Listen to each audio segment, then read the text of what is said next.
Yeah, I'll do. We have a lot more people getting ready to come in. I think we can get started. We have 23 right now. I think that's a good amount. Perfect. We could do that. Well, good afternoon, everybody. I will introduce our speakers, Darby Garcia and Cristie Steffy, and they are going to host our session, How to Train Your Shark.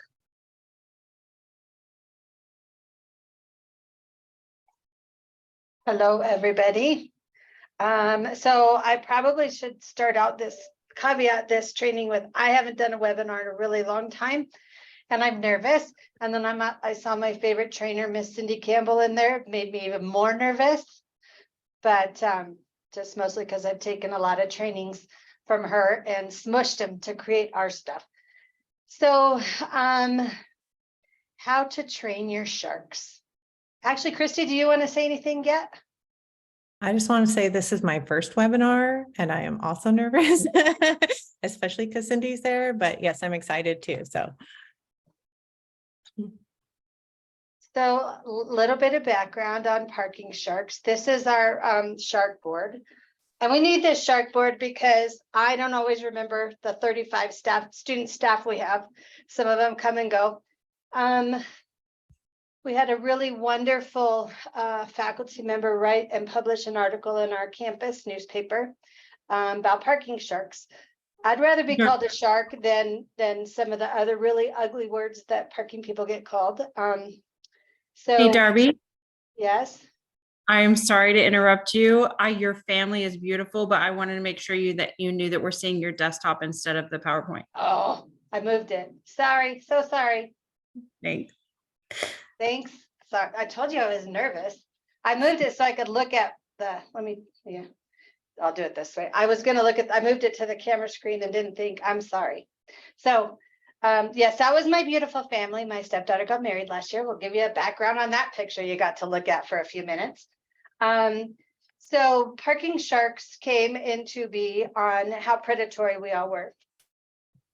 One of the things that came up with this is he wrote a really not so nice article, but then he called one day and we needed to change our board anyway. At one point, this was a tree with squirrels. So we were all squirrel pieces of the acorn. We have a song around this. The song around it is very positive about customer service and training and what can we do. There is another song that we did not print because it's not politically correct. So that one was just more of kind of a release. Kind of goes also along with what we're going to talk about today. Building a team, being part of a team, training a team, having a cohesive team. They had a really good time designing this. They had a good time making the song. And then they had a good time finding the sharks and picking whose color was whose. The little dots that you can see, the little bubbles, those are actually cut out bubbles because they wanted to make bubbles. So that's why this is how to train your sharks, because we're a bunch of sharks around here. Cute ones at that. So what we're talking about, so the first thing we want to talk about is how to build a training program. What does that need to look like? First of all, when you start with building a program, you need to identify your training objectives, right? Do you want to build a team? Do you need to teach job specifics? And then you design and develop modified training materials to go along with that. How we do our training is we do there's an online requirement for training campus-wide, Title IX, defensive drivers, some different mandatory trainings. Then you obviously have your on-the-job training, right? Your field operations, that's more job specific, very specific to your job. We have our FTO stuff. So you've got, your online trainings. Did you do your online trainings? Okay, now you're moving into your field stuff. Can you write a ticket? Can you do a motorist assist? The different things that we do in the job. For our front counter would be, can you answer the phone? Do you know the rules and regulations? Kind of all of the thing. Because a well-trained team is a functioning team, right? And then we have an interactive training and a classroom training. Our particular university, we do mandatory trainings in each the fall before the fall semester starts and the spring semester starts. And we do that because we are an FTE, which is a full-time employee staff of 6. We are a student staff of anywhere between 28 and upwards of 42. So it's a large staff, it's a lot of information. Anybody that's in this industry or anybody that hires in general, right? There's a lot of things you can train big picture, but then you kind of got to get into nitty gritty and specifics. So we also do an interactive training. So in our training, we do, it's kind of starts out classroom setting. We do a blanket game. It's a real quick name game. They enjoy it. I don't know why, because it's stressful, but they have a good time. You kind of learn names and it kind of starts the icebreaker. And then we go into classroom, which is also an interactive training. So the pictures that you see here are one of our trainings. So the fun thing is when you build a training, you may not always do it right. We'll talk about that in the next slide in metrics. But this particular training, they were Arctic explorers. And the leader of the group was snowblind. So they had, or sorry, not snowblind, they had frostbite on their hands. And then the rest of the team did not have frostbite on their hands, but they got snowblind through the snowstorm. So the leader of the group had to explain to the others who could not see how to build this snow igloo, which you can see in the picture with the yellow paper. That team actually figured it out pretty well. Was that because I explained it well? Probably not. But they, through this interactive training, the goal of this objective was to learn, adapt, and overcome, problem solve, and work as a unit. We did this particular training with this set because there were only about 5 returning students. Everybody else had no idea what parking was about, what our staff, what we did. So we wanted to build the team first and then kind of do the metrics and specifics later. So that group figured it out. The group in the middle picture, they were trying to figure it out. They were kind of trying to maneuver through it. And then the picture closest to the bullets, they just cheated. They didn't figure it out. They just cheated. You can see the mask is down around the mouth. The explainer is the one with the elbows on the table. The other 2 were just, one of them's not even trying. He didn't even have a mask on. And they were pretty proud of their effort that they took to cheat. So, because they had the best igloo. Well, of course you have the best igloo when you have all the pieces in front of you and all the answers. You can see what you're doing. You can, there's no ability to problem solve. So one of the things that we've discovered with these training is what it helps to do is to get to know and understand the staff dynamic. As you can see, one worked within the parameters, one was trying to figure out the parameters, and one just cheated. And they got to the same end result, but they didn't get there the way the game was explained. So it's kind of about when you build in a program, how you learn to each individual. Oh, I forgot to say, I'm so sorry. This is interactive. So if anybody has any questions or wants me to stop, this format confuses me a little bit because I can only see the line. So feel free to unmute yourself and ask a question, get involved, all the things. So with program metrics and modifications, when you build a training program, you need to understand, is it working? Are you getting your point across? Are staff engaged? Are they understanding? Are they successfully learning their job? One of the ways you do that is, first of all, you set clear expectations. You train, you retrain. One of how we kind of gauge training. So we start out with a staff survey. Okay. The metrics for some of our questions. So our surveys are pretty simple, like an icebreaker, the interactive game, and then the nuts and bolts. So at the end of all of this other part of our stuff, the fun stuff, then we go into nuts and bolts training. So the team leads each take their own individual people and they drill down into real specific job details.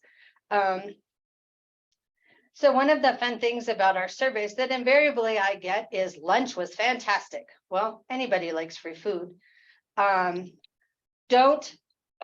don't want to play so many games. Just teach us our job, shorten the training, and move on about our day. Well, that's all well and good.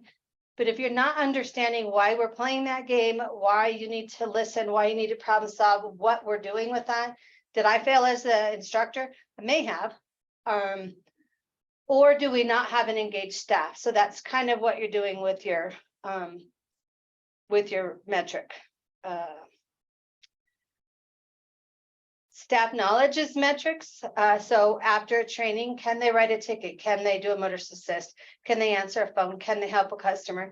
Or do they have to stop and ask a supervisor every 5 minutes for confirmation that they're doing their job correctly? Then one of the other pieces, map outcomes for effectiveness. So modify gaps. Okay, so explain the pictures in the one before. Some of the gaps that I've learned, which is why I said I love Cindy, she's amazing, but she is also an amazing trainer. I've never listened to anything she had to say and was confused at the end.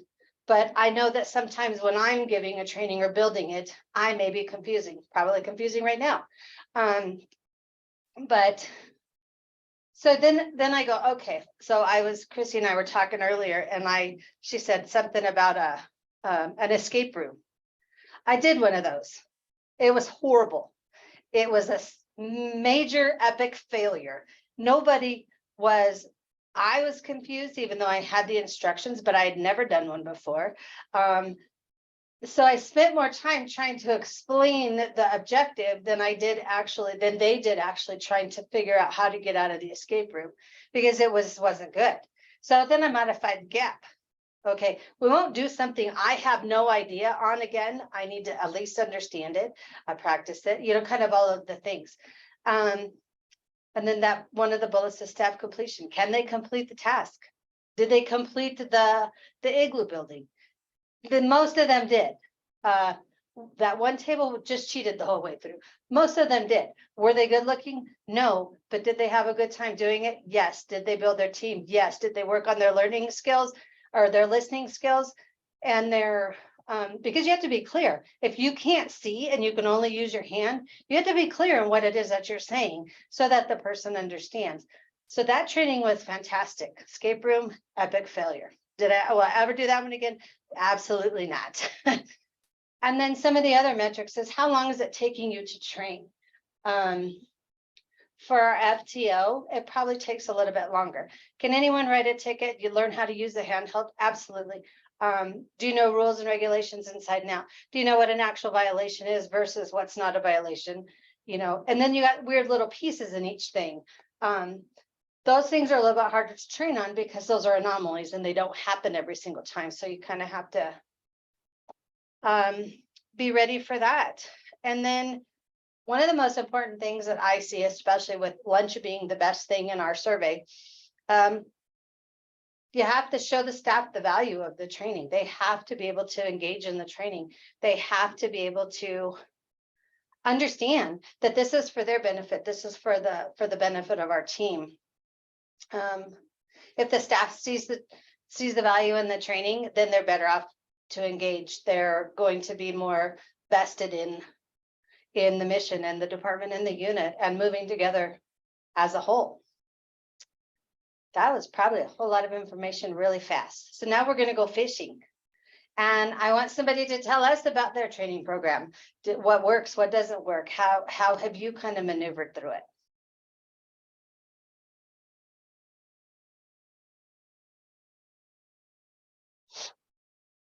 Maybe, hopefully, somebody wants to volunteer.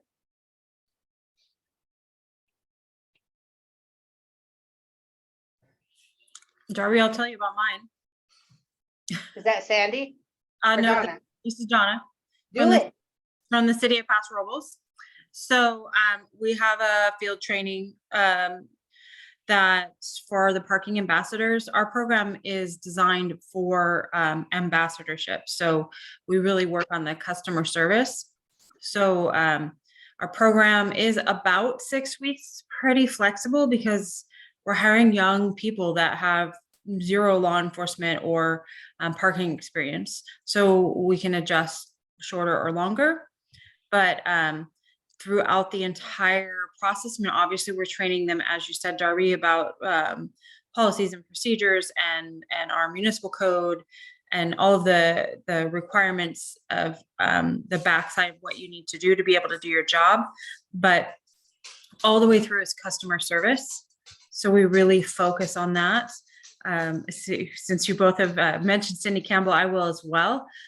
She's the best trainer for those kind of things. And so I highly encourage my staff to do her virtual trainings or her in-person trainings.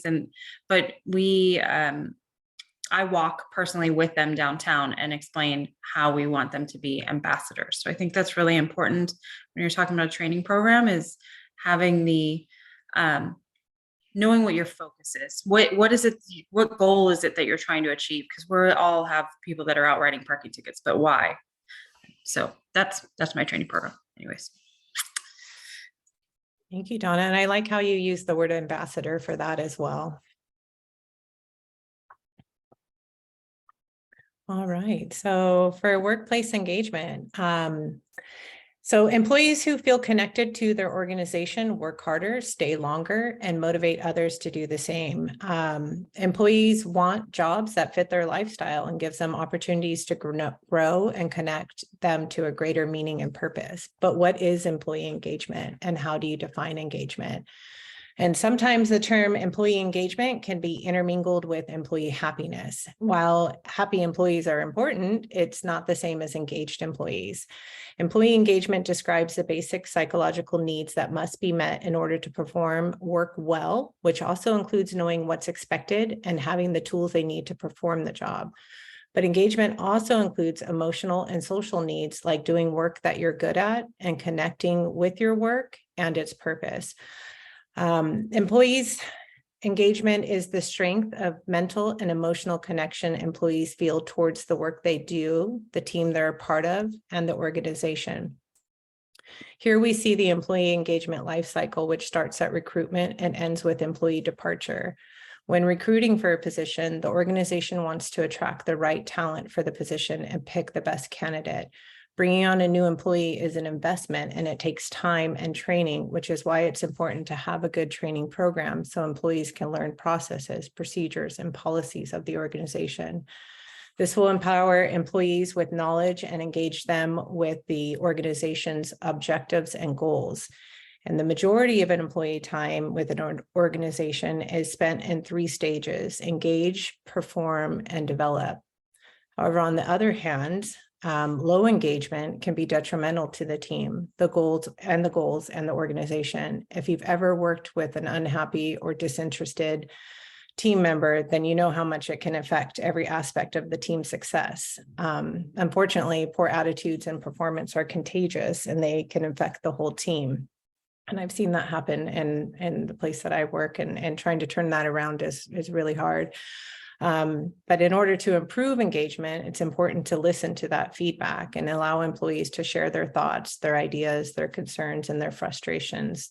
When doing that, it shows that we care about the experience, and their insights can also be helpful and add value internally and externally. Another way to improve engagement is to empower employees and ensure that they have the training and access to all the information they need to be able to do their job. Employees shouldn't have to rely on management every time they encounter a challenging situation because they don't have the information or tools to assist the customer. And this is why training and development is important. And then Darby, if you can go to the next one. Thank you so continuing on training and development.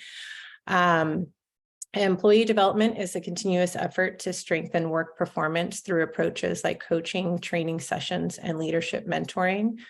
As Darby mentioned, it's important to build a training program and have metrics and modifications to ensure it's effective.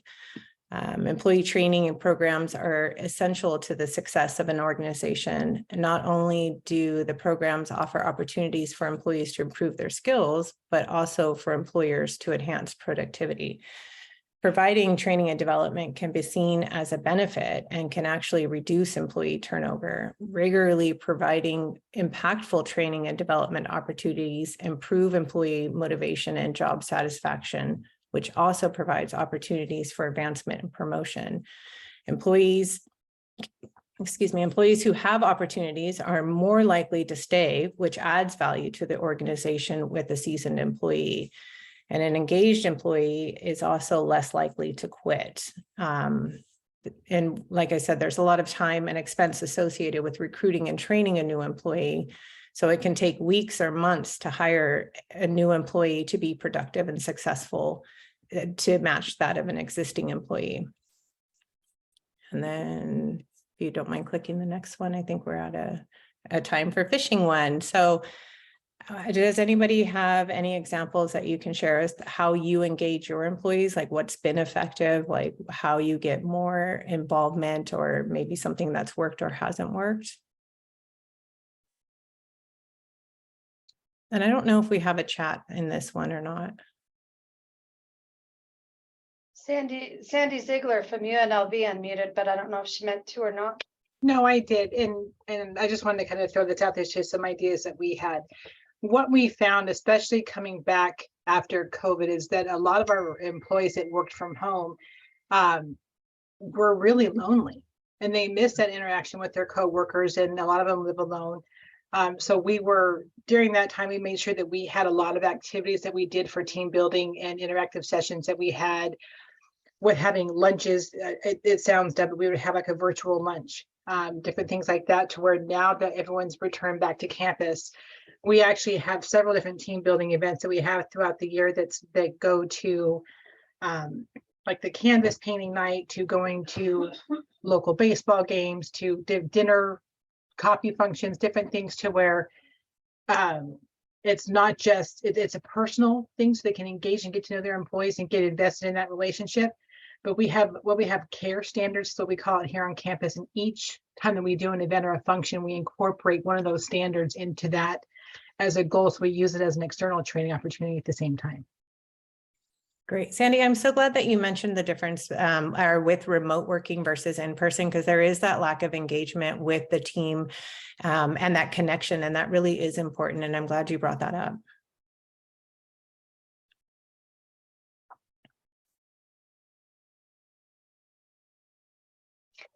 I also would agree, because when we were building this, we didn't really think about the online piece, because there's still a lot of our staff after COVID, they made it allowable to work from home.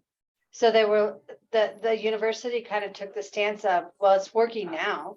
If there's less cars on campus, there's less impact to the parking lots. There's less utilities being used because that office lights off. There's less toilet paper being used, whatever all of the different things are that one employee impacts. I think we share a building with our HR department, and I think on any given day, probably 75% of their workforce is working from home.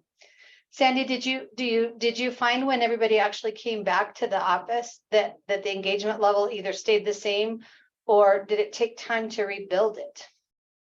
You know, it was funny because we were so proactive during the pandemic time to when people came back in, we just changed the functions. Instead of having the virtual options, we did a lot more in person, and we probably have, even things after hours on their own time, we probably have a 90% turnout, to where people love it. The feedback is great, to where we even, I know this is excessive, but we actually, even during the time when we were closed for Christmas break, we did a parking cruise, to where we opened it up to where if people wanted to go, a lot of employees who were spending the holidays alone, to where we did that. And we had 16 people who all booked a cruise together. And it's rare that you see people who enjoy each other enough in the workplace and want to spend that kind of time together. Yeah, I would say that's super successful. Good job.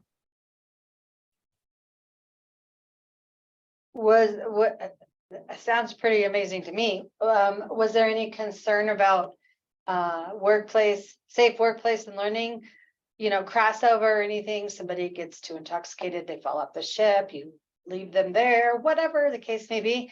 Was there how did you navigate that? Again, because it was all just listed as a social function, it didn't, everyone was responsible for themselves financially. They all had to pay for themselves. It was just basically an opportunity, a social setting to where you could be responsible for yourself. Everyone had to take their annual or their vacation time to go. And it was really looked at, we would have breakfast together, and it was really more or less about talking about, people would notice different service standards and how people were treated. And we would kind of talk about that in more of a friendly setting, in a lighter environment. And then people got to go off and actually get to know someone, and in a lot more physical activity, doing fun activities that they just really enjoyed it. Yeah, I would say that's where you've made positivity kind of the contagious one, where it's that spread amongst the team and people are engaging more. So I'm impressed with that. Plus, you all are a fun group of people. Yeah. We have our moments. What happens in Vegas stays in Vegas, right? Love I'm working for the wrong university. that. That's awesome. Just wanted to give a chance if there's anybody else that had anything they wanted to share, or before we move on.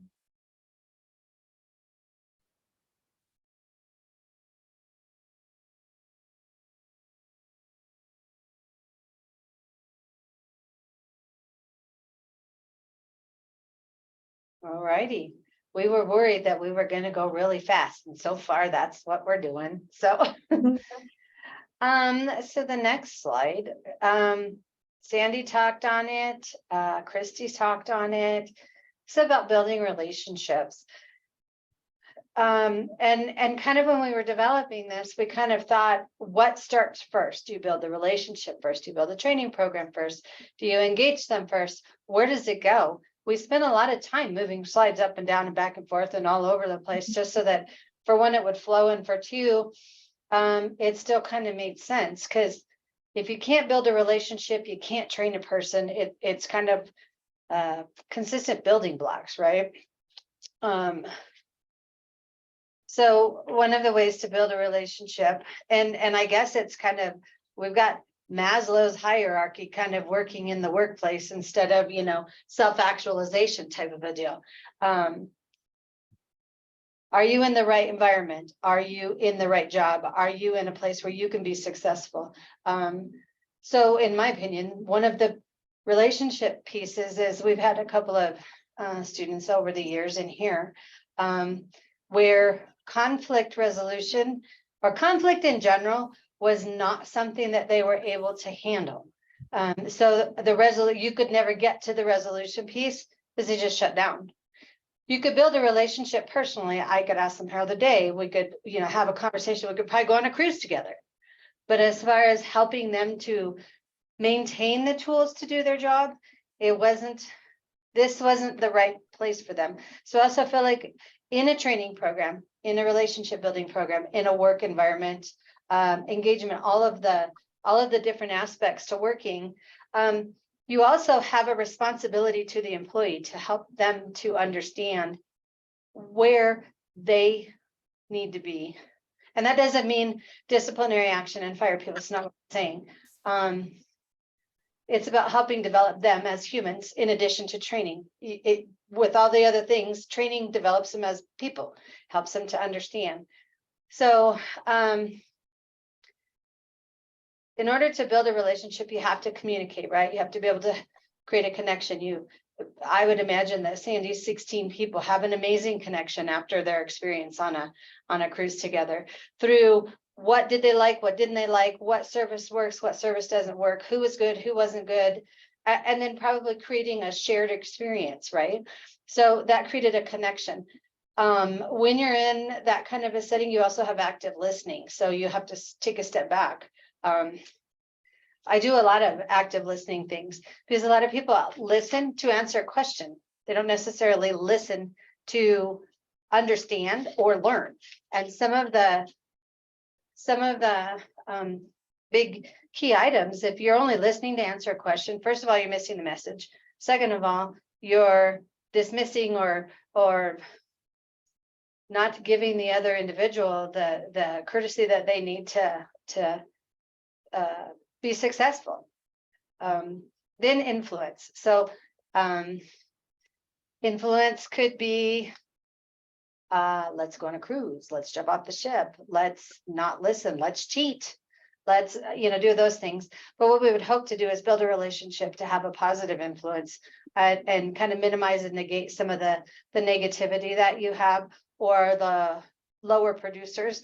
So if you have a high producing team, it'll do one of two things. It'll bring your low producers up, or it'll help your low producers find opportunities elsewhere, or realize that this really isn't a place for them, because the expectation, everybody has the same expectation, and your influence is to do a good job.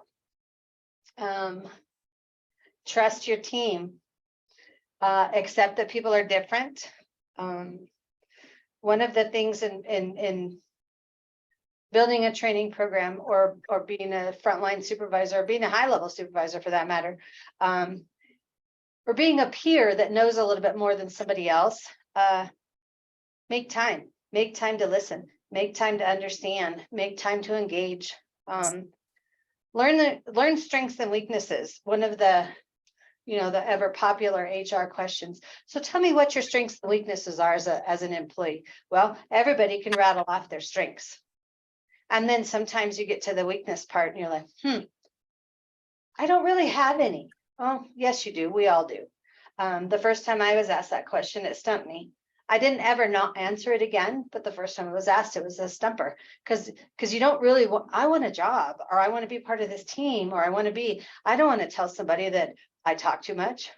I know that's very shocking, but so you have to kind of learn to your strengths and weaknesses of not only individually, but your team. More importantly, you need to understand your own first. Honesty is an interesting thing, because sometimes you want to get you want to give the politically correct answer, not the brutally honest answer. And I feel like there's probably a good balance between the two. You can be transparent and honest and still not to go against your policy or your directives or your supervisor or your training method or whatever. So you need to be honest and you need to be transparent. When you're honest and transparent, it builds acceptance within your team. It builds understanding, it builds tools, it builds the team's ability to understand that we are together in this, we've got each other's backs, and we are moving forward as a group, not as an individual. So it's imperative. It's really oh my goodness, sorry, my words are not working. It's imperative to the team to be honest and have transparency. Miranda, are you just joining? Did you have a question?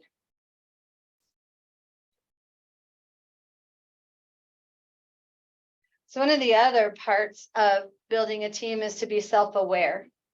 Let's say, for example, your supervisor is your non-productive person, or the person that creates strife and dissension within your team. You have to learn how to navigate through that. We've done other webinars on managing up and managing down. You have to be able to learn how to do that. Those aren't easy pieces to do, especially if conflict or assertion is not in your wheelhouse of primary reactions. And then the biggest thing, obviously for me, I'm talking about the fun stuff. Do the fun stuff, have the training, engage everybody, because that's where I feel like you can teach people specifics, but it's harder to teach people how to connect. So that's where my perception on building the team and training is to create connections within the team. Sounds like Sandy's got it covered there too. Have fun. Let the team enjoy each other. Let the team be a unit. Let them be silly. Let them say crazy things. We have We kind of do that quite regularly here. One of the biggest examples is our crew just recently participated in the egg decorating contest. They had a blast. They had a blast. I bought the supplies. I brought them in. I said, here you go, guys. And they had a great time working together. We had one, interestingly enough, one of them came in and I made mention of how awesome it looked. And one of our counter staff says, that's terrible. It's childish. What are we even going to do with that? And I thought, well, first of all, I had to remember I was a supervisor because I was extremely offended. So I said, why would you say that? You didn't participate at all. And everybody had a really good time. And then she's like, I'm sorry, I'm having a bad day. I said, I get it, but that's not acceptable. You happen to only be talking to me. But I didn't fully build this. But if you had done that to someone else, that would have crushed them. Maybe they're teetering and that was the one good thing about their day. So you have to be mindful when you're building relationships. Everybody has bad days. It's what you do with those that are kind of a challenge. And how you interact. Always, if you kind of start to destroy some of your trust or your acceptance or your honesty, be self-aware and fix it, rectify and make it better. So now I'll explain the photos that are attached to this. That is me in the bottom corner with the knot on the top of my head. The guy with the shears. Hello? Somebody have something to say?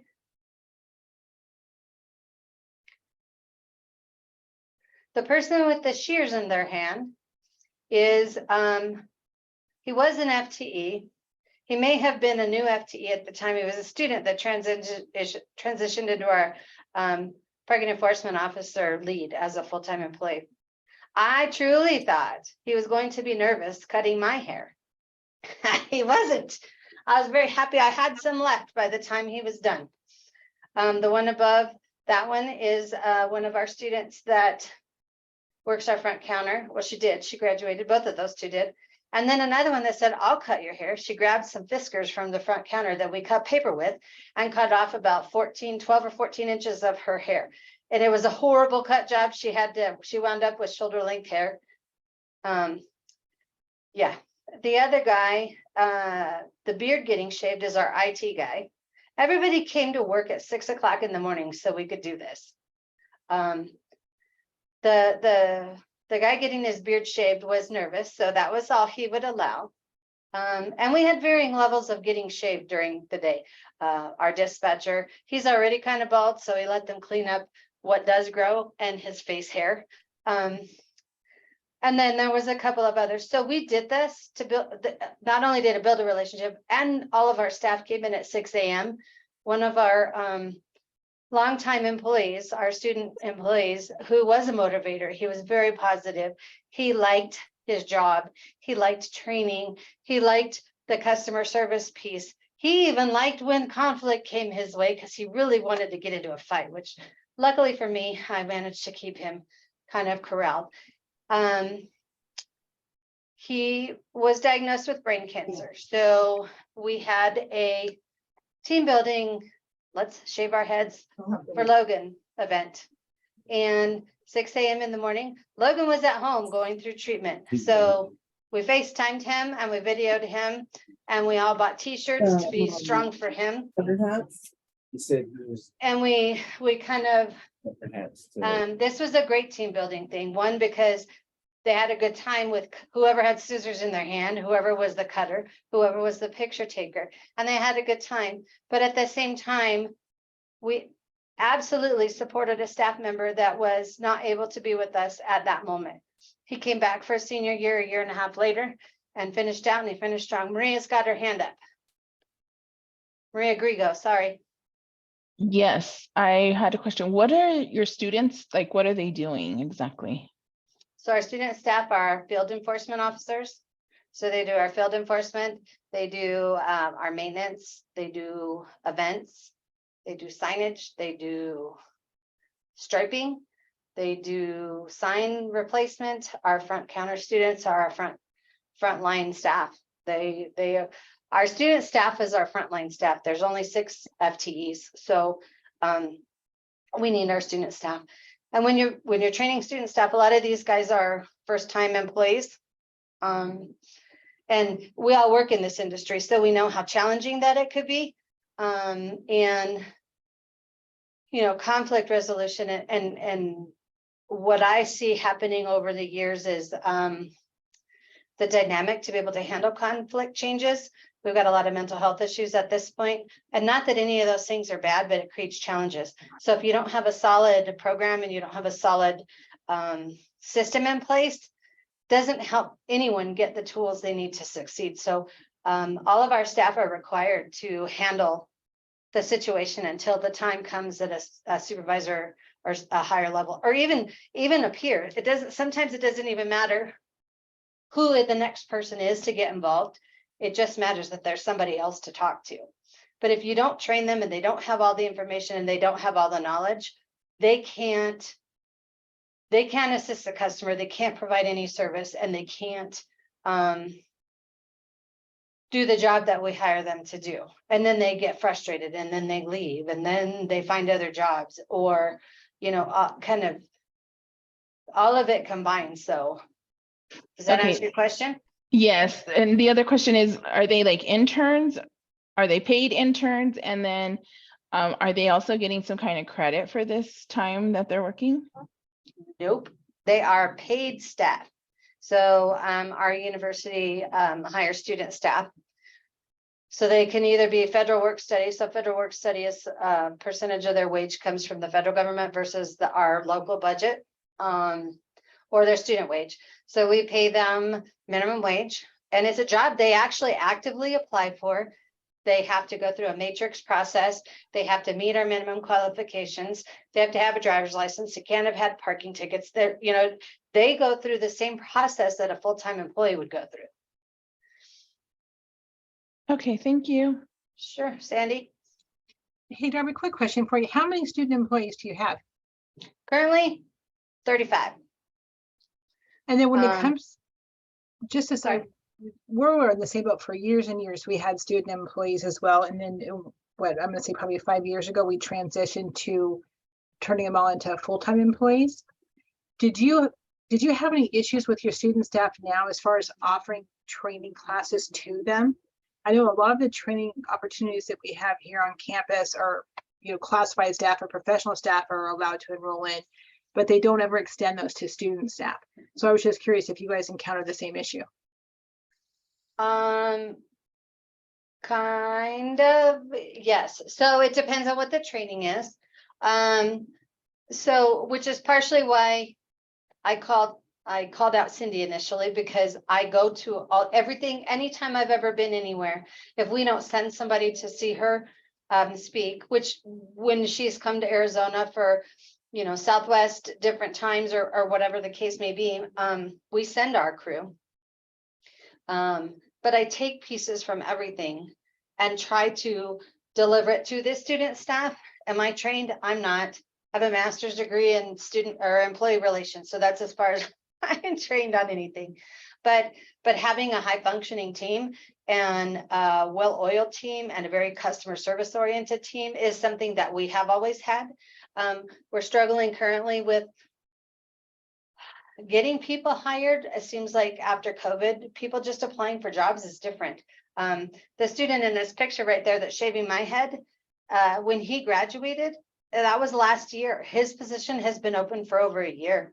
I made one offer and the guy said, yeah, no kidding, sorry. And I have not had a full-time staff that was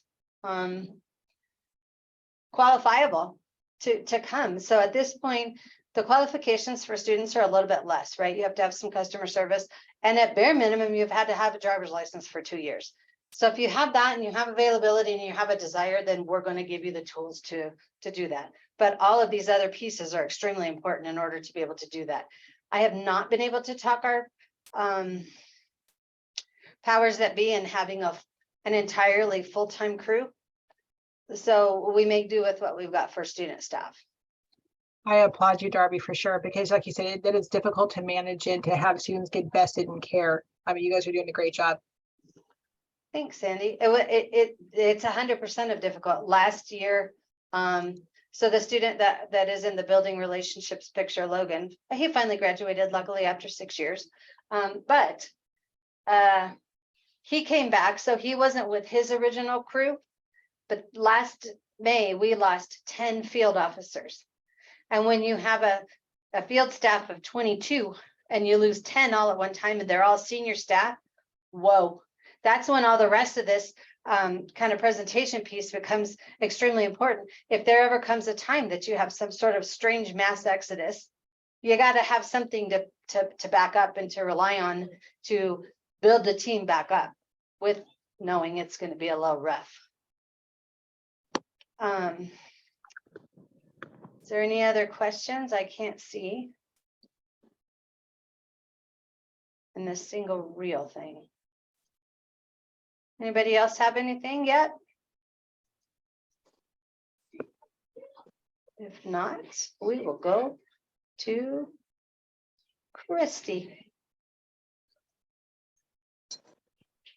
Okay, so customer service. So why do training programs and employee engagement matter to customer service? Because increasing employee engagement is the first step to providing better customer experience. When an employee is engaged, they are more personally invested in their success as an individual, as well as the success of a team and the organization as a whole. An engaged employee is dedicated to the organization's objectives and understands the importance of delivering the best possible experience. And as we all know, customers may not always be right, but they are always the customer. And so it matters what their experience is. And untrained staff can make mistakes, give out incorrect information, which can lead to a poor customer experience. And I think we've all probably have a story where we've gotten the worst service. Where you've either interacted with someone who didn't have the right information or whether they passed you along. I mean, I can't tell you how frustrating it is when I call one of those 800 numbers and I can't even get to a person to ask the question. So it really matters when you can tell the difference when you have good customer service, when you're calling somewhere and you get that information, you get that person who's knowledgeable, who has the information, who can answer the questions. So when an employee is trained and enthusiastic about the job, it reflects on the organization and the service that they provide. So the bottom line is that employee engagement across your customer service team is essential to the success. So the more you invest in supporting, empowering, training, enabling the employees, the better results you'll see across the board. So how does that translate with you, Darby, in the customer service, like with the students? Like, how does that interact? Or what kind of do you do for that? They do for what? Sorry. For the student training, like for their customer service, like do you have a training program focused on customer service? Yeah, we do. Yes, we've done specific customer service trainings, but more so I tend to incorporate it into the fun things. So I do the explanation piece in the fun things. One of the things that we've done, so our last presenter, he presents for us a lot, our IT CFO, Steve Burrell. He does a lot of the interactive training. Cindy does the interactive training. So I've used a lot of those and kind of come up with, here, sit down, staff member, you're going to be the customer, or I'm the customer. That really will discombobulate them because sometimes we can go a little harder than, because we've been around a lot longer. And kind of do the interactive. So that customer service we don't do too often, especially if it's a brand new crew, because it scares them. They're like, oh my gosh, somebody's going to yell at me like that. I might have to leave. So I try to incorporate customer service into everything. We incorporate it into our FTO. We incorporate it into our fun interactive session. We incorporate it into rules and regulations. We incorporate customer service into everything we do. If any of us have been around parking long enough, we know there was a time where it was money, money, money. And that's not where we are anymore. We're more ambassador. We're more customer service, education based. So for example, in the FTO training, if our field staff have the ability to have an interaction with a student, a parker, and they're not bootable, and they're not, they seem genuinely confused, they have the ability to avoid a citation. So I'm going to give you this information. I can waive the fine on this ticket. It's a valid ticket. So they have to do some explanation piece. And then one of the challenges that I have is some people just being able to have that interaction. That's the hard part, is getting them to engage, because sometimes they'll just stick their head down and go, to the car or whatever. So teaching them how to have the interaction seems to be the bigger challenge for us. Yeah, that's always the difficult part, especially in a complex situation. But I do like that they do have the power to take the ticket back in the field and with that explanation, because that also shows that they're empowered as an employee too. They don't just have to be yelled at, give the answer that they can't help them and send them somewhere else, because that will lead to that bad customer service experience. And where I work, we do have a front counter. And so with parking, everyone knows there's a lot of rules and regulations, and we have so many different types of permits. They're all different colors. They all work in different places. It really needs to be a little bit more organized. But getting somebody that is trained to be able to be up at the front and answer all those questions, give out that right information. That's where I found that training is really critical. Making sure that someone understands all the different permit programs, because when somebody's coming in, they're asking for help, and they need to be able to get the information. And I want to trust that whoever's at the counter can give that right information, and that they're empowered to help that person too. And it makes a difference with that customer experience, because somebody coming into our parking office, 99% of the time they're there because it's something they have to do, not because something they want to do. And I like to try and make that experience something that's positive. And even for things that we can't help them with, turning it around. How can I help you with this? Here are the things I can do. So I have staff focus on what are the solutions I can do? How do we change a can't to a can? What are the alternatives that we can offer? How can we turn the situation around? Because like I said, 99% of the people do not want to be there. They're annoyed to be there. But, I have one at the front counter that just gives amazing service. And every time somebody leaves, they really felt like they got their information, they got everything, and parking wasn't so bad. And that's when I'm like, okay, that's a win. And that's where I really see where training has come into play, where the engaged employee makes a difference. Because I can tell the difference when someone's not that committed or engaged, or they have low engagement, then that's where it shows in the service as well. And they're not as concerned with giving right information or giving good service. So I'd like to kind of follow up on that. Do you also have an enforcement program in your area? Yes, yes, we do.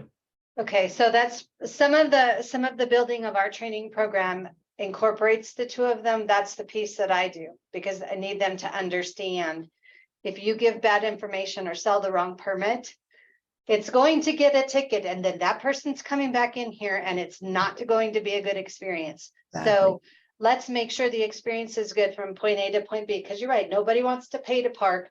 Nobody wants to get a ticket for not doing it right. And to be fair, probably, I don't know, I would say 97%, maybe I'm being a little bit high on the estimate. People do it right. We deal with the 3%. So the 3% makes kind of things funky. Most people come in, they get their permit, they don't complain, they pay their ticket, they go on about their life.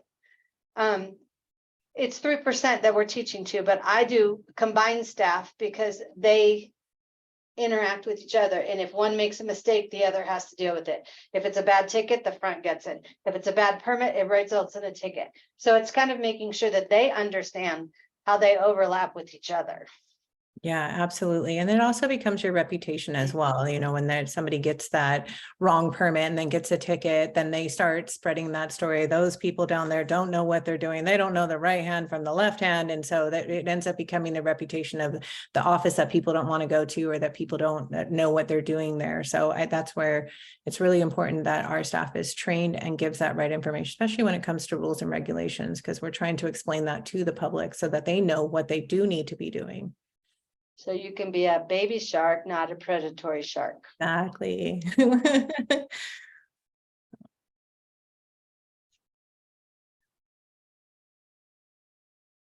And now the time for any questions as we wrap up here. Is there anything that anyone had or wanted to share or give feedback on?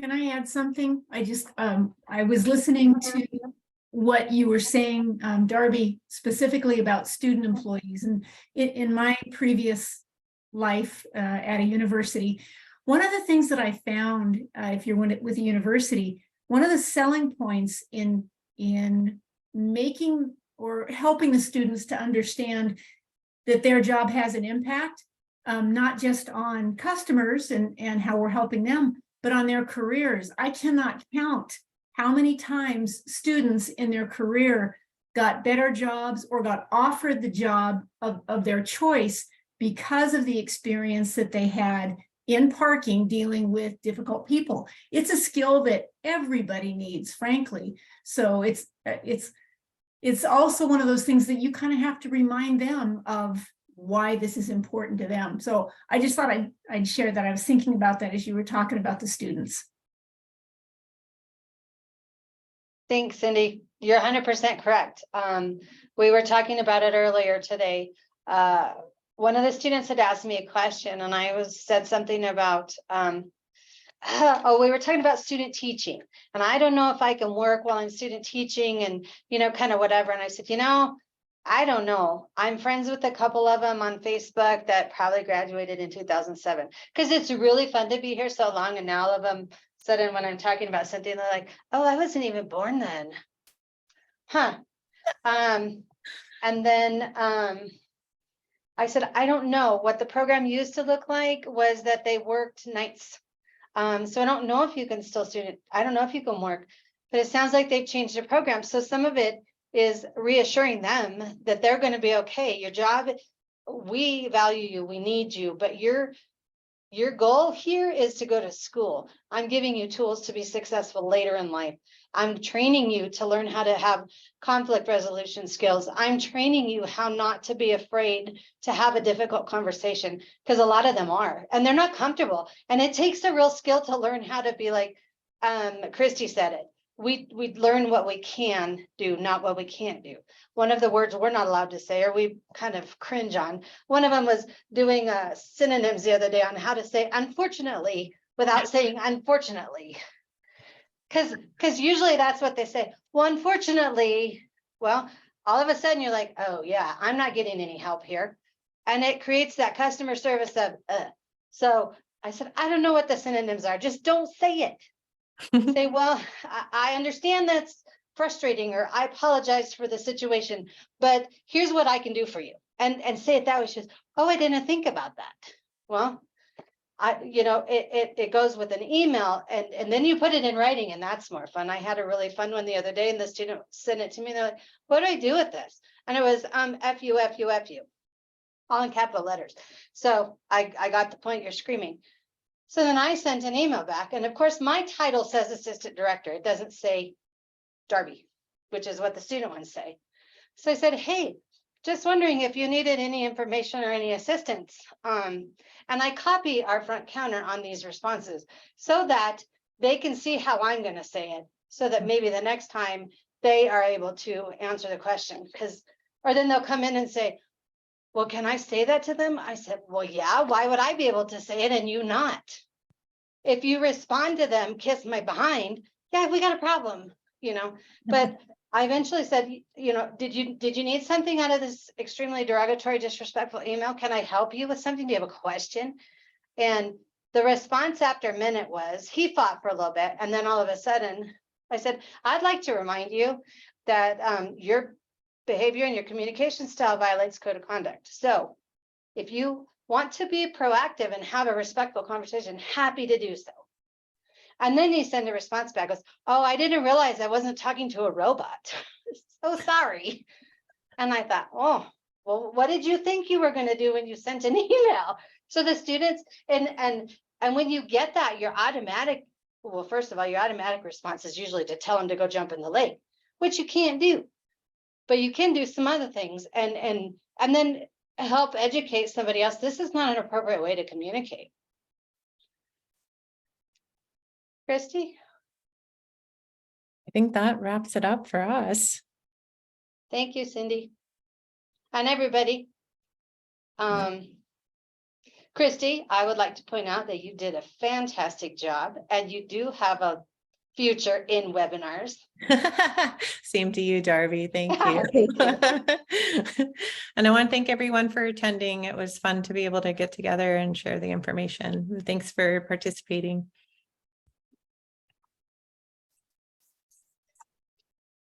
Have a good day, everyone. Thanks, you guys. Thank Bye. you.